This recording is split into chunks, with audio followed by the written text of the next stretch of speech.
अस्सलाम वालेकुम। हाँ जी यूट्यूब वाले भराओ क्या हाल चाल है। उम्मीद है सारे भरा ठीक हो सन। असाने भरावां नाल शौक भी अच्छा जा रहा सी। मैं गुलाम मुस्तफा तुसी देखण लगे हो पुआंज पिजन चैनल। जी दोस्तों नवे भरावां अगे गुजारिश है जिन्हां भरावां साडा चैनल आइए तो नहीं सब्सक्राइब नहीं किया सब्सक्राइब करो ताकि असी जेड़ी वीडियो लगाइए अपने भरावां तक आसानी नाल पहुँच सके।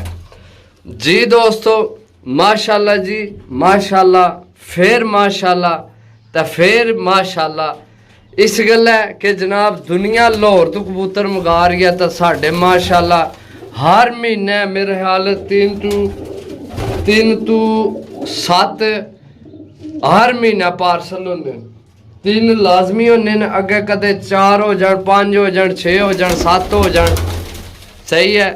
3 to 7 पार्सल लाजमी हर महीना लाहौर जा रहे हैं। दुनिया लाहौर तो कबूतर मंगा रही है लेकिन साड़ी खुशकिस्मती है कि जनाब साढ़े कबूतर प्रोग्रेस अच्छी दे रहे हैं तो यार दोस्त पसंद कर रहे हैं। और जनाब काटन रेडिन बिल्कुल सही है। ए कबूतर कल लगाए सन और वीडियो पता नहीं मैं आज ही अपलोड कर सा या कल कर सा।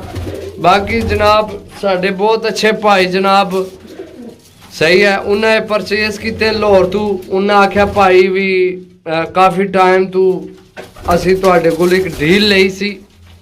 काफ़ी टाइम पहला एक डील लई सी तो सानू इतना मज़ा आया कबूतरबाजी ने एंड हो गया एंड लैवल ते सानू कबूतर तुसां भेजे तो असा की कोई और डील दो साड़ियाँ बाजियां टूरनामेंट हुण कबूतर टोटल तैयार नवे परां विच सही है।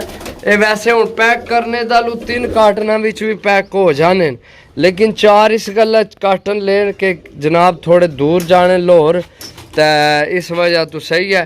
तो वीडियो इस गल बनाई है कि जनाब सारे भरावां को पता लग जाए कि कबूतर देख लो बिल्कुल एक्टिव हेल्दी कोई जनाब एक कबूतर भी ढिला मट्ठा विच कोई नहीं सही है। बाकी राह विच फर्क लग भी जाना है कोई नहीं आने वाली गल लेकिन अलहमदुलिल्लाह तो नहीं कदे लगा कोई नहीं। बाकी जनाब हूँ पैक कर सा तो जनाब भरावां को इजाजत लै सा।